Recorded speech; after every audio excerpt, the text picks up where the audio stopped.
राष्ट्रीय सुरक्षा परिषद की अध्यक्षता की कमान मिली है। राष्ट्रपति ज़ेलेंस्की ने इस पर कड़ा एतराज जताते हुए इसे सबसे भद्दा मजाक करार दिया है।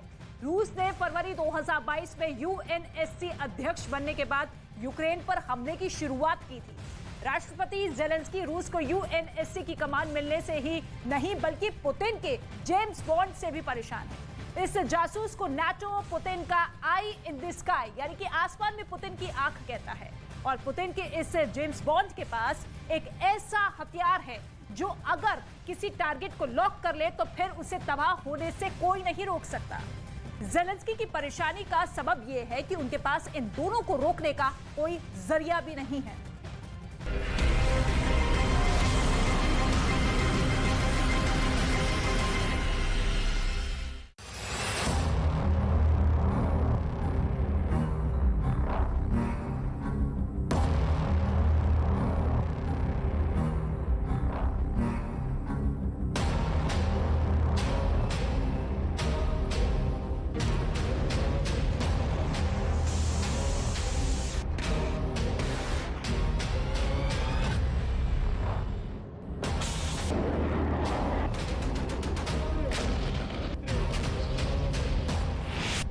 एक रेडार ने उड़ाई ज़ेलेंस्की की नींद। एक रेडार से डरे ज़ेलेंस्की। रेडार ने बताई ज़ेलेंस्की के बंकर की लोकेशन।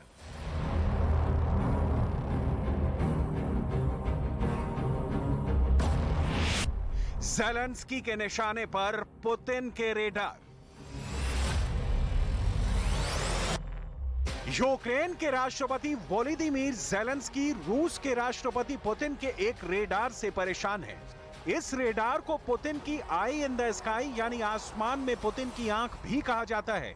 लिहाजा ज़ेलेंस्की को डर है कि पुतिन इस रेडार की बदौलत उनके बंकर को निशाना बना सकते हैं और इसी वजह से यूक्रेन की सीक्रेट सर्विस पुतिन के इस रेडार को किसी भी कीमत पर तबाह कर देना चाहती है।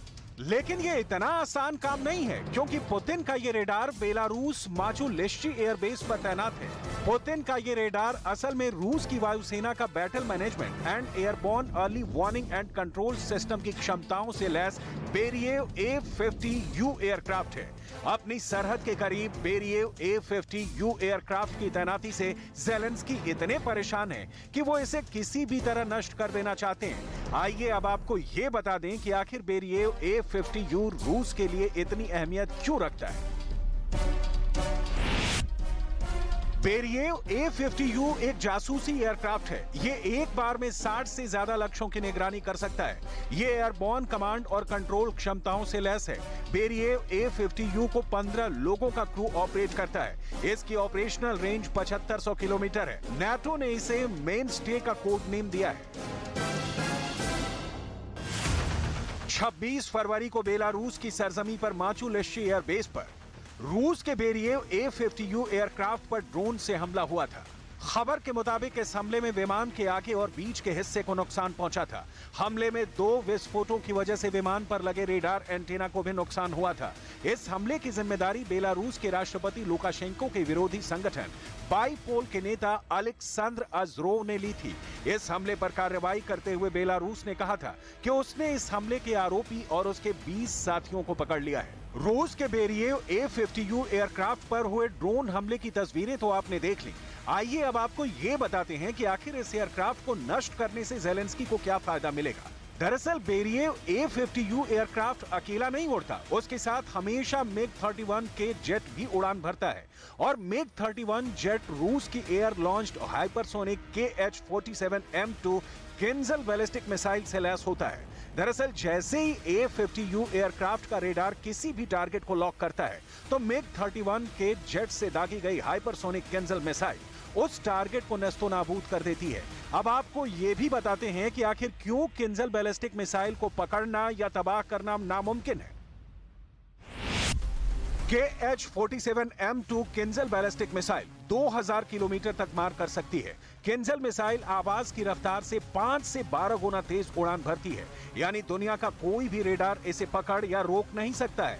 ये 500 किलो टन का न्यूक्लियर वॉर हेड ले जाने में सक्षम है, यानी हिरोशिमा पर गिरे परमाणु बम से 33 गुना ज्यादा ताकतवर बम। रूस जंग के शुरुआती दौर में अपनी किंजल बैलिस्टिक मिसाइल के जरिए यूक्रेन की सेना के एक अहम हथियार गोदाम को तबाह कर चुका है। यानी रूस जंग के दौरान अपनी इस घातक हाइपरसोनिक मिसाइल को चलाकर पूरी दुनिया को किंजल मिसाइल की ताकत दिखा चुका है।